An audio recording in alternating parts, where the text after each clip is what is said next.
Hello students, good morning to all of you.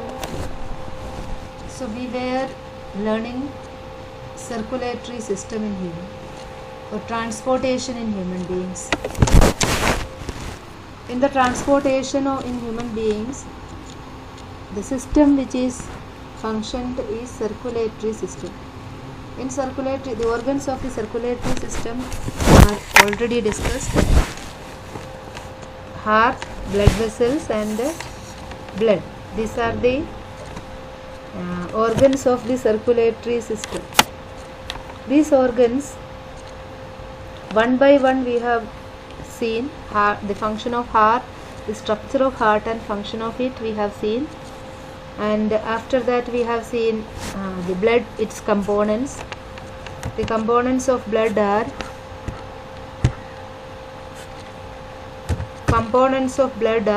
RBC, WBC and platelets and blood plasma. RBC means red blood cells which have hemoglobin in them. That is why they are red. They have hemoglobin. Hemoglobin के कारण oxygen transport होता है. So for the transportation of oxygen, the pigment hemoglobin is needed. So hemoglobin is also called the respiratory carrier, as hemoglobin help in the transportation of oxygen and carbon dioxide both. Hemoglobin is called the respiratory carrier. So next is WBC, white blood cells. They have some components also. Then red blood corpuscles, RBC, WBC is over. White blood cells,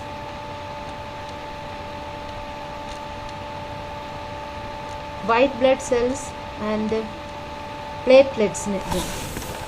Platelets are responsible for blood coagulation. Blood coagulation is a defense mechanism which prevents excess loss of blood. Clotting of blood. Blood coagulation means clotting of blood.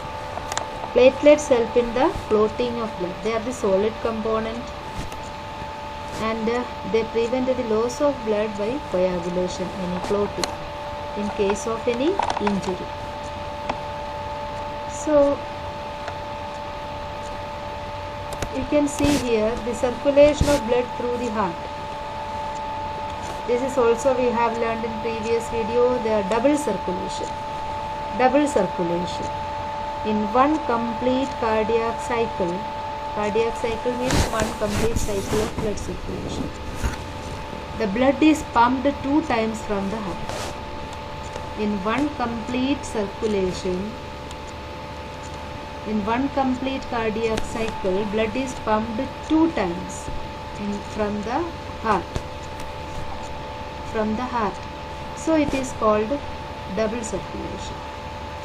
Circulation in human being, we have a double circulation system because our heart pump blood 2 times in one circulation.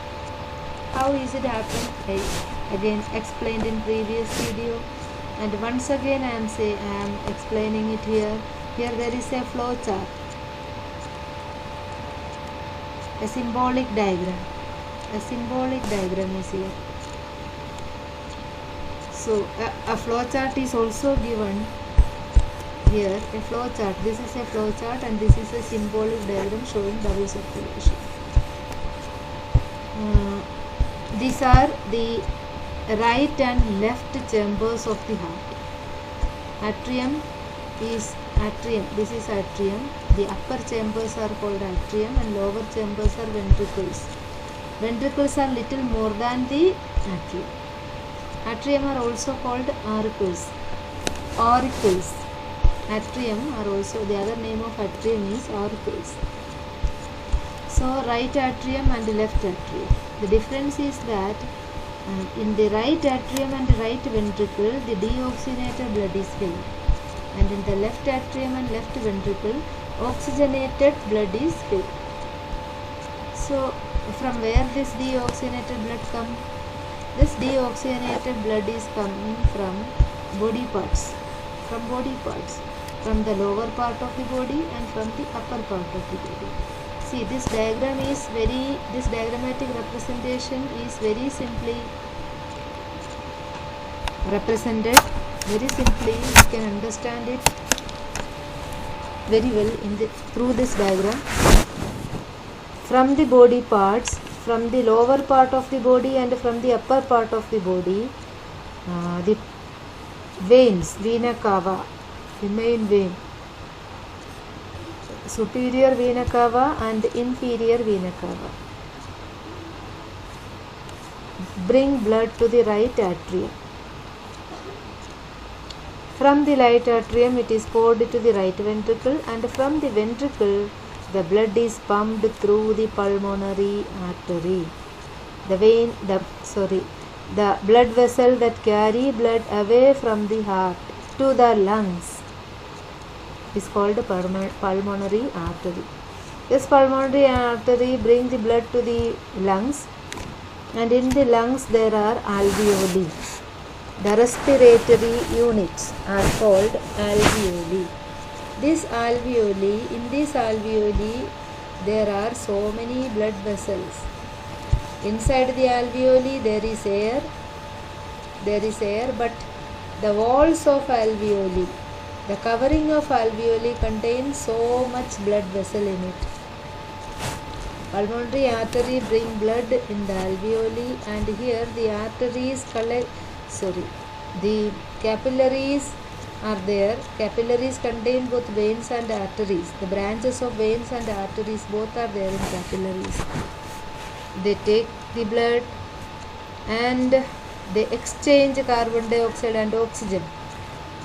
Carbon dioxide is released and oxygen is absorbed by the blood, and now it is oxygenated.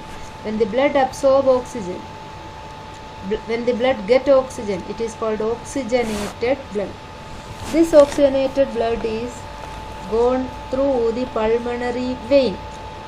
The vein that start from the lungs and end in the heart. So the blood vessel that take blood from the lungs to the heart are called pulmonary vein. This pulmonary vein take oxygenated blood to the left atrium of the heart, and from there it is poured to the left ventricle, and from the left ventricle the blood is pumped to all parts of the body, that is to the upper part of the heart and to the lower part of the heart. And the main blood vessel is called aorta. Aorta branched out into so many small branches to provide blood to different parts of the body. So this is here 2 times the blood is pumped, one from right ventricle to the lungs for purification or oxygenation, and from the left ventricle to the body parts for supply of oxygen. So these two times blood is pumped from the heart. So it is called double circulation. So this is all about circulatory system and transportation in human. See this one, systemic vein. Systemic vein means veins from body parts. Veins from the body parts collect the blood and bring it to the right auricle. Vein from body part collect the blood and bring it to the right atrium to right ventricle to pulmonary artery to lungs, then lungs to pulmonary vein. Through the pulmonary vein it bring to left auricle, any atrium, left atrium to left ventricle, and left ventricle to from the left ventricle it is pumped to body parts. Aorta. Through aorta, this is called the systemic circulation.